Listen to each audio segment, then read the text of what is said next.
मजनू की मोहब्बत का सच्चा वाकया। एक बार मजनू को किसी ने देखा कि एक कुत्ते के पाँव चूम रहा है। उसने पूछा, ए मजनू, तुम ऐसा क्यों कर रहे हो? तो मजनू ने कहा, ये कुत्ता लैला की गली से होकर आया है, मैं इसलिए इसके पाँव चूम रहा हूँ। ऐसे मस्त और अकल में खराबी आए हुए इंसान को मजनू पागल न कहा जाए तो क्या कहा जाए। किसी फारसी शायर ने यही बात शेर में कही है, मैं लैला के घर की दीवारों का तवाफ करता हूँ, कभी ये दीवार चूमता हूँ, कभी वो दीवार चूमता हूँ, और दरअसल इन घरों की मोहब्बत मेरे दिल पर नहीं छा गई, बल्कि उसकी मोहब्बत जो इन घरों में रहने वाली है। एक दफ़ा शहर के हाकिम ने सोचा कि लैला को देखना चाहिए कि मजनू और उसकी मोहब्बत के अफसाने हर एक के ज़बान पर है। जब सिपाहियों ने लैला को पेश किया तो हाकिम हैरान रह गया कि एक आम सी लड़की थी, न शक्ल, न रंग, न रूप था। उसने लैला से कहा, तू दूसरी हसीनाओं से ज़्यादा बेहतर नहीं। लैला कहने लगी, खामोश रहे, क्योंकि तू मजनू नहीं है।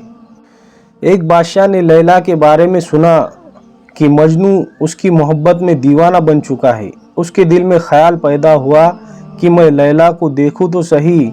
जब उसने देखा तो उसका रंग काला था और शक्ल भद्दी थी। वो इतनी काली थी कि उसके माँ बाप ने लैल रात जैसी काली होने की वजह से उसका नाम काली लैला रख दिया। लैला के बारे में बादशाह का ख्याल था कि वो बड़ी नाज़नीन और परी जैसे चेहरे की होंगी, मगर जब उसने लैला को देखा तो उससे कहा, तू दूसरी औरतों से ज़्यादा खूबसूरत नहीं। जब बादशाह ने ये कहा तो लैला ने जवाब में कहा, खामोश हो जा, तेरे पास मजनू की नज़र नहीं। अगर मजनू की नज़र होती तो तुझे दुनिया में मेरे जैसा खूबसूरत और कोई न आता। मौलाना रूमी रहमतुल्लाह अलैह फरमाते हैं कि एक बार उसको किसी ने देखा कि रेत के ढेर पर बैठे कुछ लिख रहा है। इस पर उन्होंने कहा, जंगल में एक आदमी ने एक बार मजनू को देखा कि गम के बयाबान में अकेला बैठा हुआ था। रेत को उसने कागज़ बनाया हुआ था और अपनी उंगली को कलम और किसी को ख़त लिख रहा था। उसने पूछा कि मजनू शैदा, तू क्या लिख रहा है? तू किसके नाम ये ख़त लिख रहा है? मजनू ने कहा, लैला की नाम की मशक कर रहा हूँ, उसके नाम को लिखकर अपने दिल को तसल्ली दे रहा हूँ। एक दफ़ा एक आदमी नमाज पढ़ रहा था। मजनू लैला की मोहब्बत में गर्क था। वो इसी मदहोशी में उस नमाजी के सामने से गुजर गया। उस नमाजी ने नमाज पूरी करके मजनू को पकड़ लिया। कहने लगा, तूने मेरी नमाज ख़राब कर दी कि मेरे सामने से गुजर गया, तुझे इतना नज़र नहीं आया?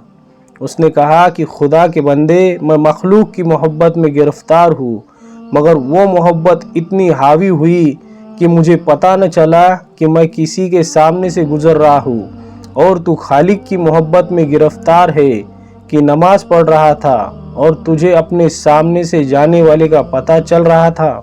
दोस्तों, अगर वीडियो पसंद आए तो इसको लाइक करें और ऐसे वीडियो देखने के लिए हमारे चैनल को सब्सक्राइब करें। जज़ाकल्लाहु खैर।